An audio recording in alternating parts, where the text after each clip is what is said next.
Pour les démocrates, Géraldine Bagné. Merci Madame la Présidente, Madame Mala, Monsieur Babinet. Depuis samedi soir, l'hôpital André Mignot de Versailles subit une cyberattaque qui perturbe son fonctionnement, questionnant la sécurité des patients. En 2021, 582 établissements hospitaliers français ont été victimes d'une attaque de ce type, soit un établissement sur 6. Selon le baromètre du Club des experts de la sécurité de l'information et du numérique, une entreprise française sur 2 a été victime d'une agression numérique en 2022.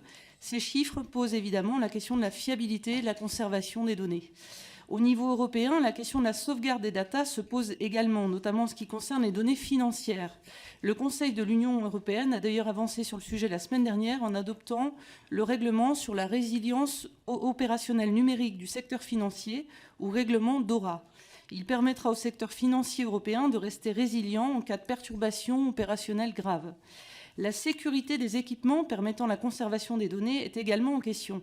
Le numérique n'est pas seulement un objet éthéré et immatériel, il repose sur des installations informatiques bien tangibles, matérielles, et qui peuvent être sujettes à des incendies, des dégradations, des pannes d'électricité.